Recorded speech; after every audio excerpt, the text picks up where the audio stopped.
हाँ तो साथियों नमस्कार। कैसे हैं आप लोग? आशा करता हूँ स्वस्थ होंगे, मस्त होंगे। आप लोग अच्छे से मेहनत कर रहे हैं, मुझे पूरी उम्मीद है। तो हम लोग अभी तक पढ़ चुके हैं जंतु जगत का वर्गीकरण।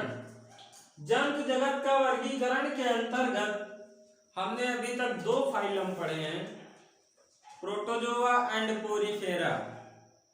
तो हम लोगों ने प्रोटोजोआ के बारे में, पोरीफेरा के बारे में विस्तार से पढ़ा है। तो आज हम लोग बात करेंगे अकशेरुकीय वर्ग के जो बचे हुए फाइलम हैं उनके बारे में बात करेंगे। तो आप लोग ध्यान से देखिएगा, समझिएगा। उसके बाद जो है फिर कशेरुकी वर्ग पढ़ाएंगे। तो हम लोग बात करते हैं phylum number 3, phylum 3 Coelenterata. Coelenterata, Coelenterata लिख लीजिए।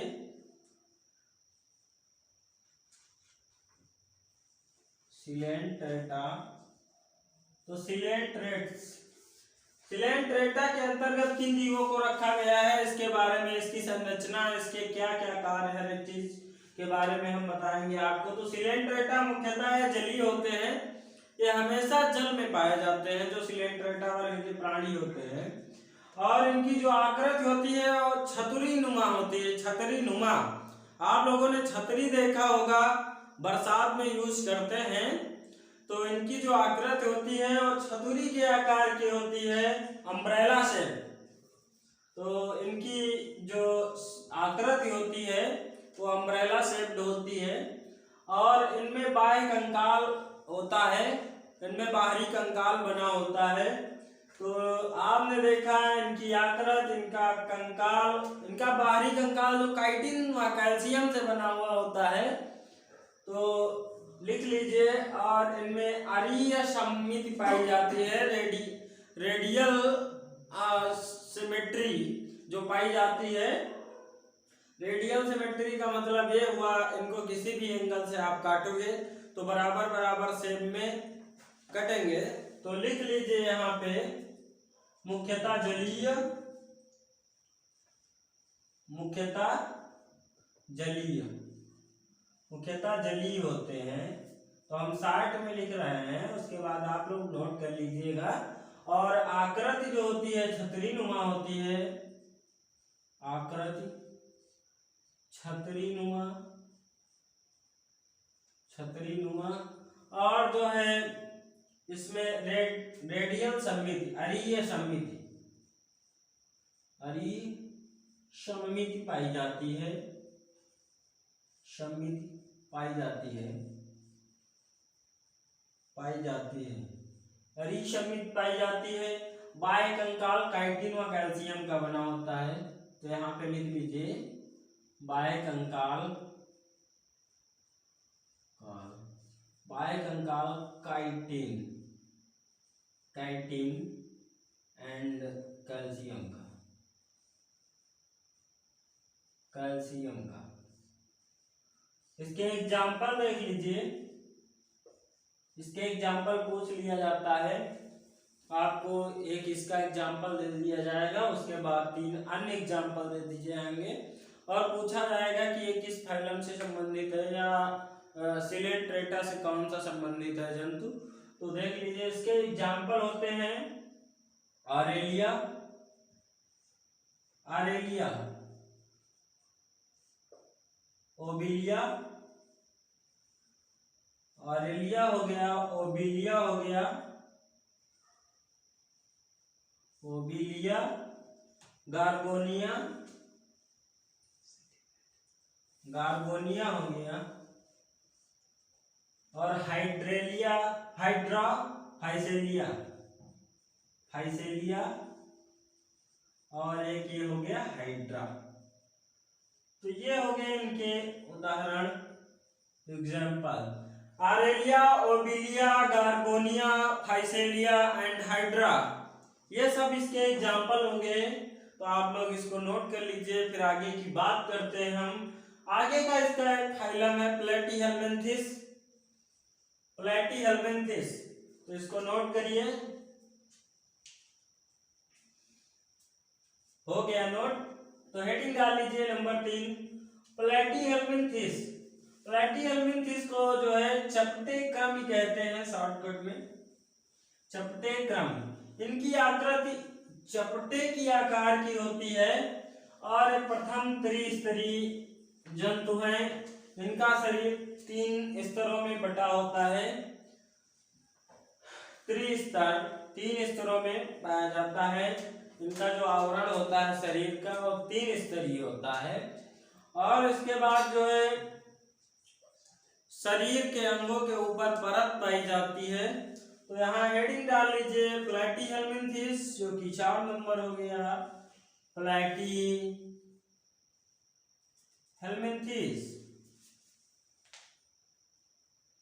प्लेटीहेल्मिन्थिस, तो यहाँ लिख लीजिए प्लेटीहेल्मिन्थिस।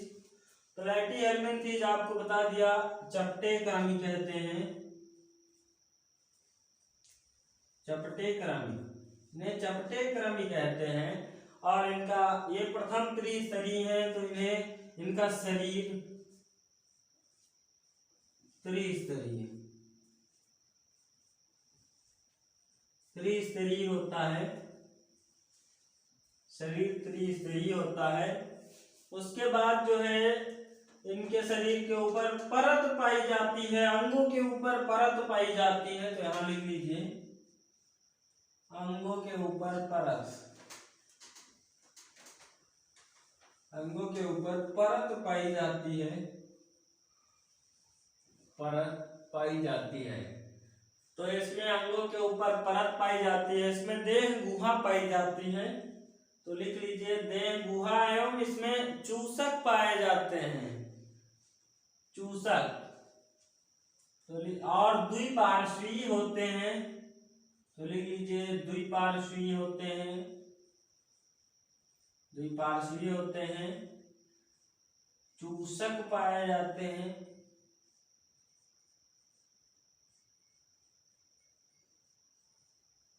लिख लीजिए देह गुहा पाई जाती है,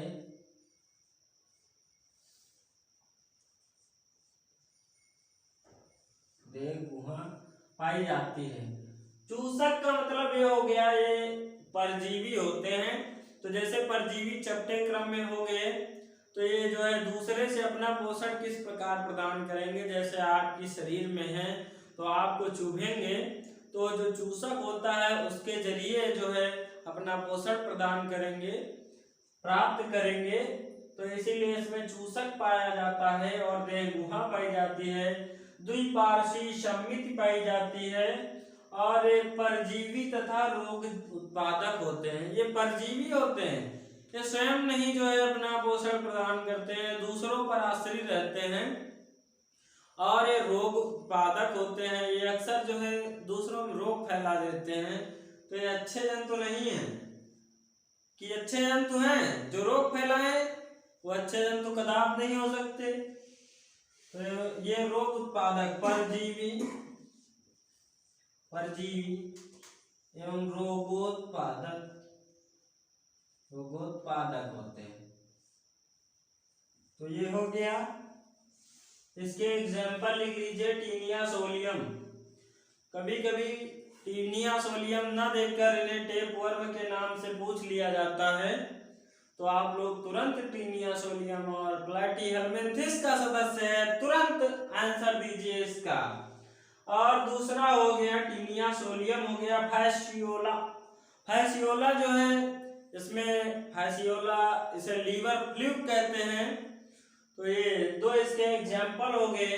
ये चपटे के आकार का, इनका शरीर चपटे के आकार का होता है। फैसियोला जो होता है और इसे लीवर फ्लूक कहते हैं। तो यहाँ लिख लीजिए example, example Taenia solium, Taenia solium bracket में टेप वर्म। टेप वर्म नाम बहुत पूछा जाता है, तो ये लिख लीजिए, उसके बाद लिख लीजिए फैसियोला, फैसियोला, उसमें लीवर फ्लूक या यकृत वर्म कहते हैं, यहाँ लिख लीजिए यकृत वर्म, यकृत वर्म हो गया। और सिकुड़े प्रकार के होते हैं, ये जो है चपटे व सिकुड़े प्रकार के होते हैं, तो यहाँ लिख लीजिए कहीं पर सिकुड़े प्रकार के होते हैं, सिकुड़े प्रकार के होते हैं। तो आप लोग ये नोट कर लीजिए।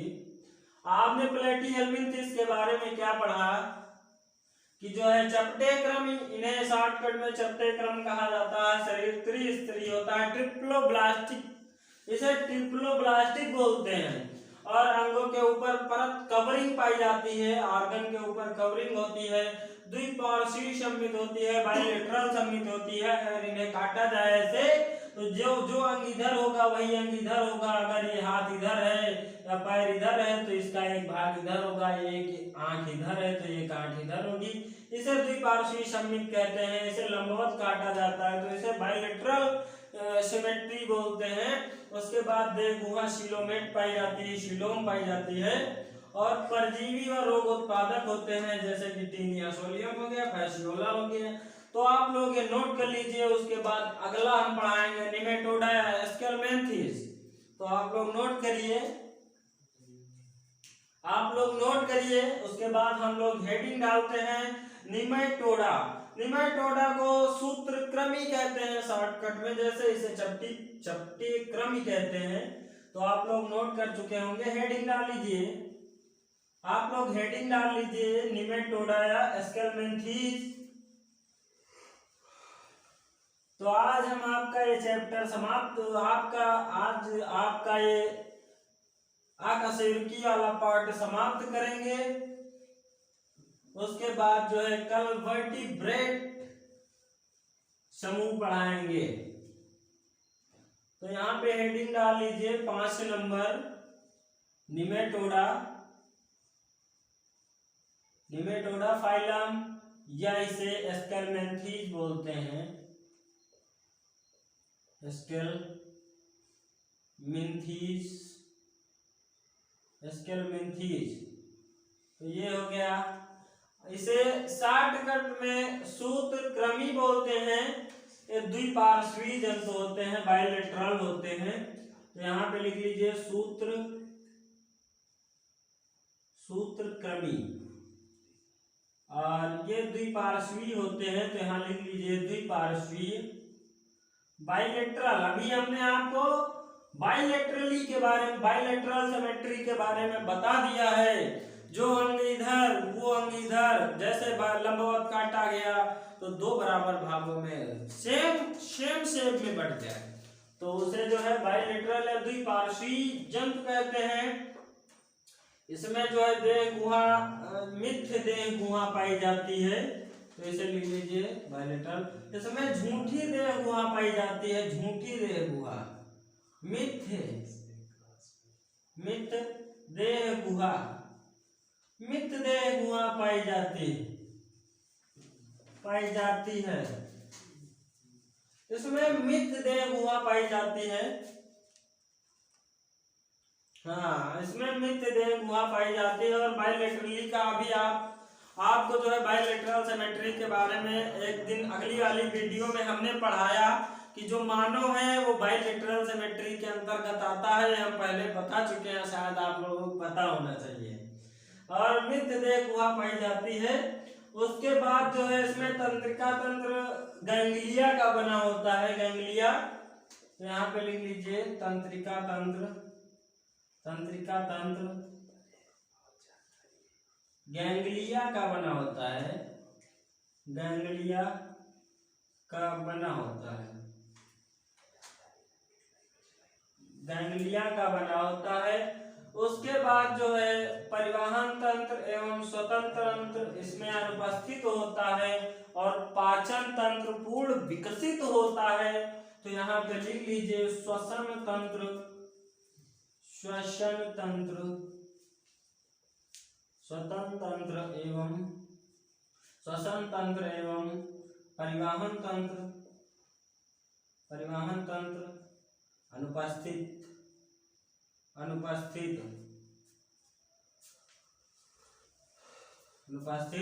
और यहाँ पे एक और लिख लीजिए, पूर्ण विकसित पाचन तंत्र या पूर्ण पाचन तंत्र होता है। तो दोस्तों आप लोग इसके बारे में पढ़ चुके हैं और इसके एग्जाम्पल हो गए, एस्केरिस हो गया, गोलक्रम जिसे कहते हैं। एस्केरिस जो है मानव आंत में पाया जाता है, तो इसे जो है एस्केरिस हो गया। और उसके बाद जो है वाउसेरिया हो गया, जिसे फाइलेरिया वर्म कहते हैं। तो वाउसेरिया के द्वारा हमें फाइलेरियासिस हो जाता है। तो यहाँ पे लिख लीजिए एग्जाम्पल इसके, एस्केरिस। तो आशा करता हूँ आपको हमारी बातें समझ में चल रही होंगी, समझ में आ रही होंगी, क्योंकि यह साइंस है। साइंस में ना तो हम मजाक कर सकते हैं और ना मजाक करने का टाइम होता है, ये सिर्फ और सिर्फ समझने का समय होता है। तो आप लोग समझते रहिए। एस्केरिस को गोलक्रमी कहते हैं, ब्रैकेट में लिख लीजिए गोलक्रमी। तो इसे हम सीरियस होकर पढ़ेंगे। उसके बाद जो है मेरा ये हो गया वाउसेरिया। हाँ, वाउसेरिया ब्रैकेट में लिख लीजिए, इसे बोलते हैं फाइलेरिया क्रमी। तो ये हो गए हमारे इसके एग्जाम्पल, आप लोग नोट कर सकते हैं। उसके बाद फिर अगले फाइलम की हम बात करते हैं, तो आप लोग इसको नोट कर कीजिए। फिर उसके बाद हमारा एक फाइलम आता है एनीलिडा। तो एनीलिडा के बारे में हम बात करेंगे, आप लोग नोट करिए। तो आप लोग समझ रहे हैं अच्छे से, आशा करता हूं। उसके बाद लिख लीजिए एनीलिडा। एनीलिडा फाइलम के जो जंतु होते हैं वो स्वच्छ जल में पाए जाते हैं और द्विपार्श्वीय सममिति होती है। त्रिस्तरीय खंड युक्त शरीर होता है, त्रिस्तरीय खंड युक्त शरीर होता है। और जो है उत्सर्जन के लिए इसमें वृक्क पाए जाते हैं। वृक्क यानी कि आप लोग वृक्क को जानते होंगे, किडनी जो होती है उसे हिंदी में वृक्क कहते हैं। तो आप लोग लिखिए यहाँ पे नंबर 6 हेडिंग डालिए, नंबर 6 एनीलिडा।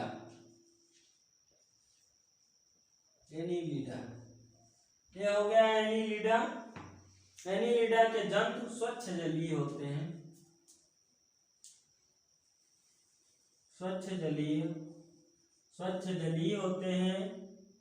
और जो है खंड युक्त शरीर, त्रिस्तरीय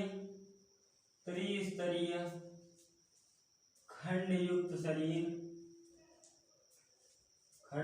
शरीर होता है।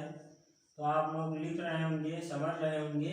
खंड युक्त शरीर होता है, द्विपार्श्वीय सममिति, बाइलेटरल का मतलब अभी समझाया, द्विपार्श्वीय सममिति। और जो है ये रुधिर परिसंचरण तंत्र पाया जाता है।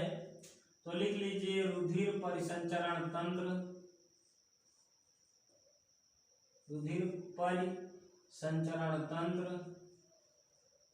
पाया जाता है। उसके बाद जो है इसमें पूर्ण पाचन तंत्र होता है, पूर्ण पाचन तंत्र होता है। पूर्ण पाचन तंत्र हो गया, खंडयुक्त शरीर हो गया, त्रिस्तरीय खंडयुक्त शरीर, द्विपार्श्वीय सममिति हो गई। और उत्सर्जन, हाँ उत्सर्जन में चीज देख लीजिए, उत्सर्जन के लिए इसमें वृक्क होते हैं। वृक्क बोले तो किडनी, इसमें किडनी होती है। इसके एग्जाम्पल यहाँ पे देख लीजिए। एग्जाम्पल हो गया केचुआ,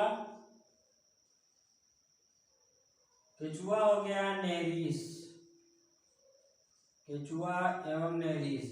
तो केचुआ हो गया, नेरिस हो गए, जोंक, हीरोडिनेरिया जिसे इंग्लिश में बोलते हैं, जोंक आदि, ये सब एनीलिडा के हो गए एग्जाम्पल। तो आप लोग इसको नोट करिए।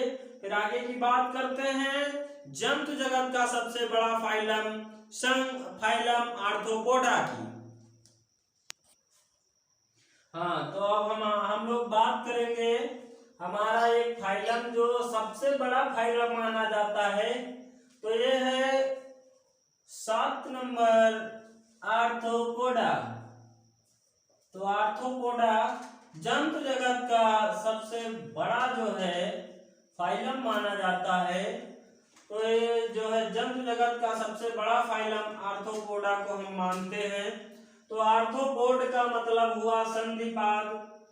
इसमें 9 लाख प्रजातियां पाई जाती हैं इसके अंतर्गत, और इसका सबसे बड़ी क्लास, इसके सबसे बड़ी क्लास जो होती है इंसेक्ट कहलाती है, कीट वर्ग सबसे बड़ी क्लास। तो लिख लीजिए इसके अंतर्गत जो है, इसके अंतर्गत 9 लाख प्रजातियां पाई जाती हैं, 9 लाख प्रजातियां, 9 लाख प्रजातियां होती हैं। और इसको जो है संधिपाद, संधिपाद कहते हैं। संधिपाद यानी पैर आपस में जुड़े हुए, इसके पैर आपस में जुड़े हुए होते हैं, इसीलिए इसे संधिपाद कहते हैं। और जो है इसमें 9 लाख प्रजातियां पाई जाती हैं। इसकी सबसे बड़ी क्लास लिख लीजिए, सबसे बड़ी क्लास, सबसे बड़ी class insect, insecta, insecta bracket में लिख लीजिए कीट वर्ग। इसकी जो सबसे बड़ी क्लास होती है वो इंसेक्टा कीट वर्ग होती है। इसमें पैर आपस में जुड़े हुए होते हैं और ये जल, थल तथा वायु में पाया जाता, तीनों में रहते हैं। तो लिख लीजिए जल, थल एवं वायु, तीनों जगह रहते हैं। जल थल तथा वायु तीनों जगह रहते हैं और शरीर खंड युक्त होता है और खुला रुधिर परिसंचरण तंत्र पाया जाता है। तो लिख लीजिए खुला, ओपन, खुला रुधिर परिसंचरण तंत्र,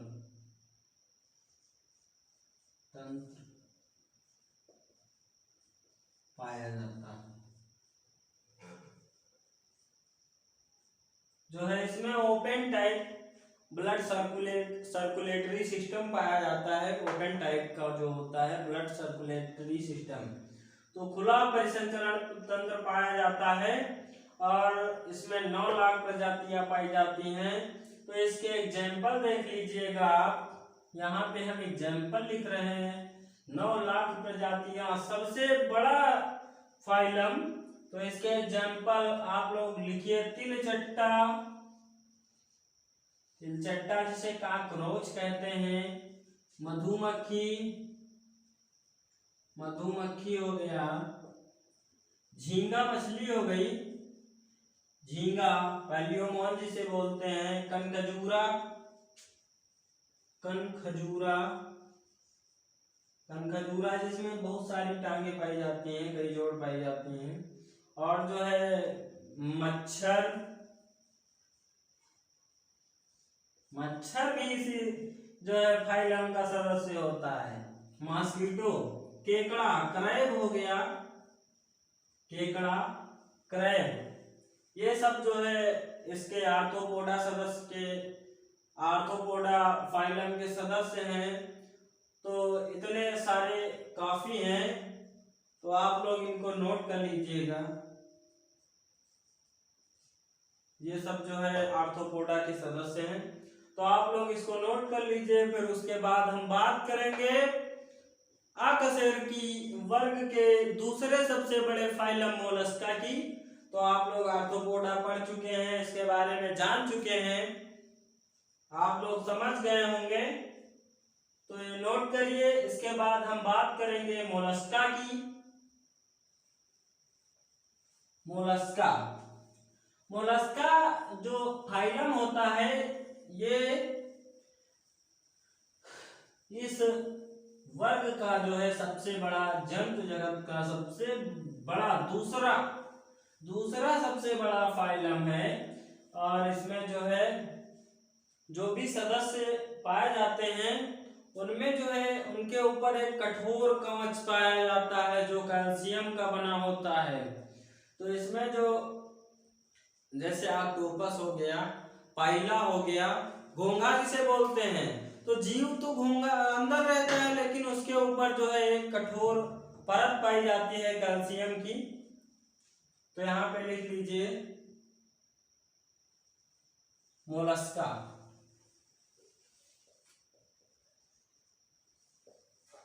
मोलस्का दूसरा सबसे बड़ा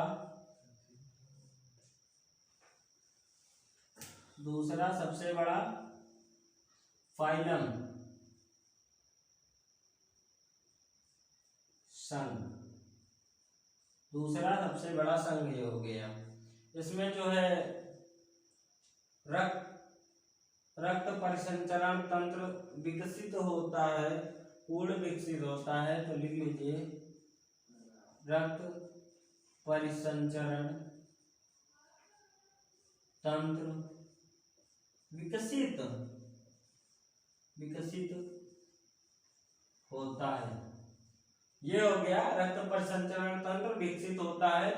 इसके ऊपर जो है कैल्शियम की कठोर परत पाई जाती है। जंतु के ऊपर कैल्शियम की कठोर परत पाई जाती है, कठोर परत पाई जाती है। तो आप लोग समझ रहे होंगे, कठोर परत पाई जाती है।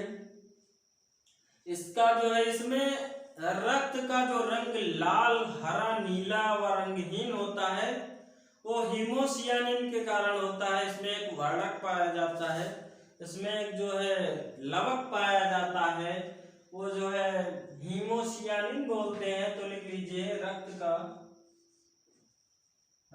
का नीला, हरा, लाल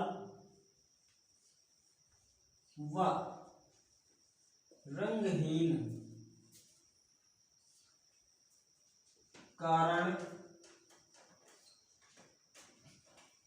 वर्णक हीमोसियानिन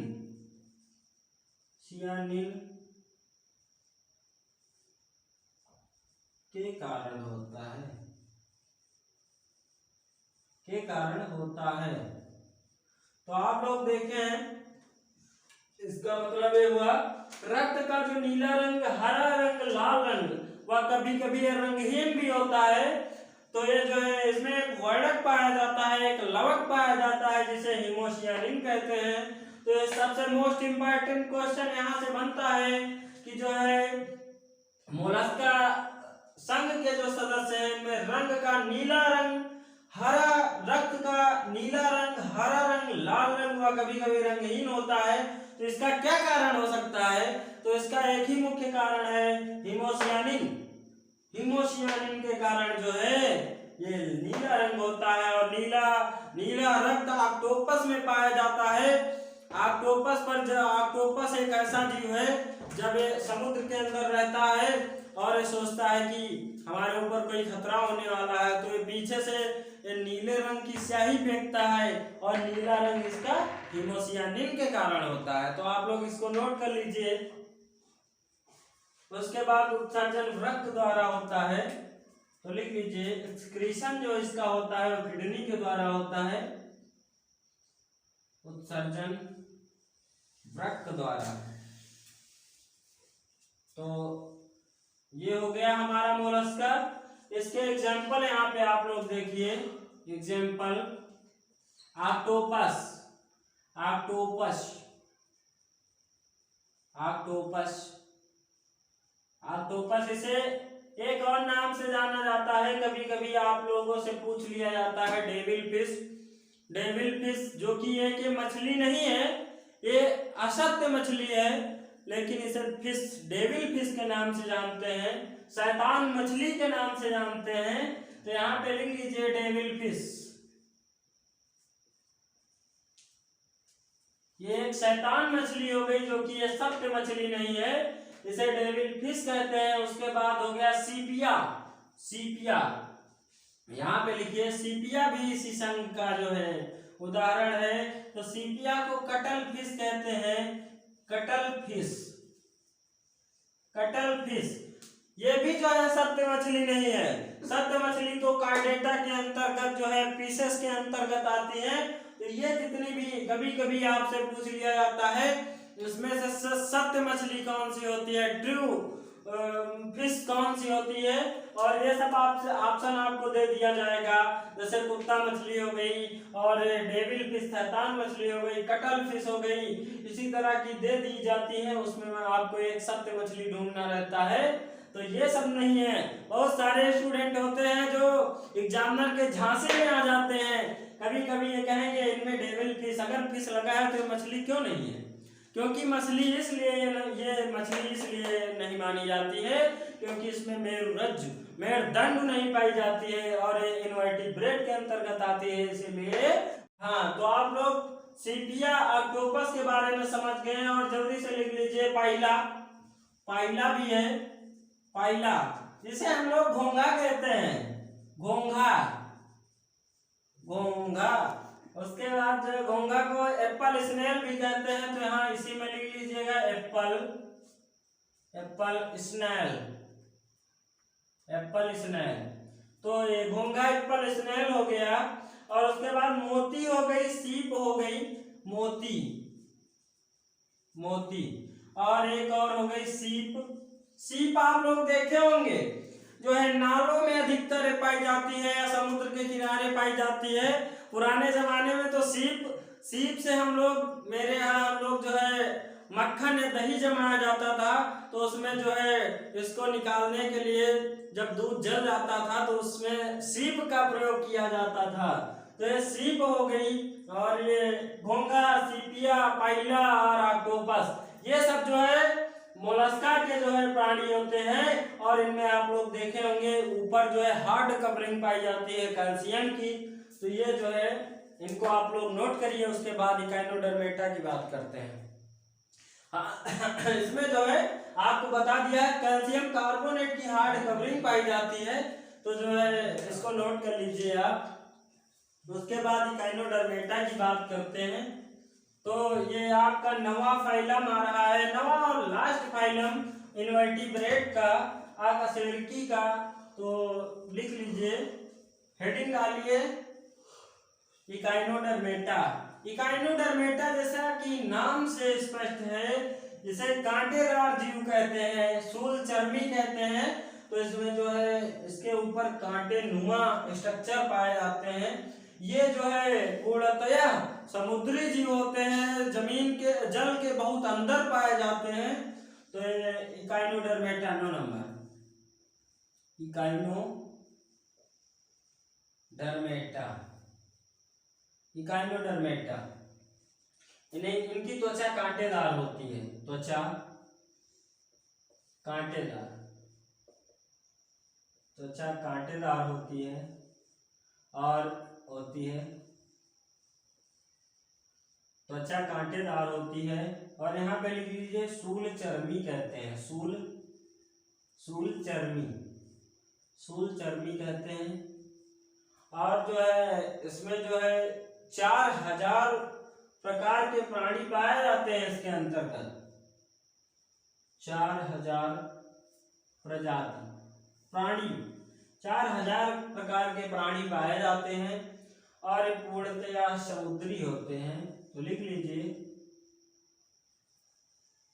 पूर्णतया समुद्री, केवल और केवल समुद्र में ही पाए जाते हैं, अन्य किसी भी जगह नहीं पाए जाते हैं।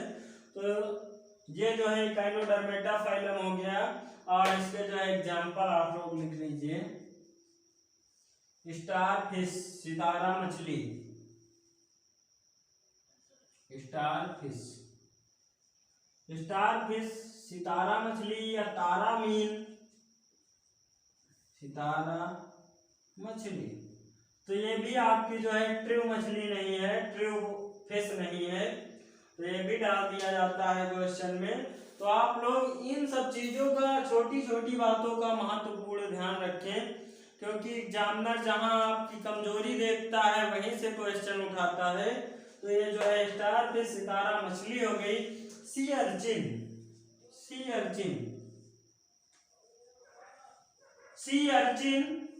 जो है सी अर्चिन होता है, और एक समुद्री खीरा होता है जिसे सी कुकुम्बर कहते हैं। सी कुकुम्बर समुद्री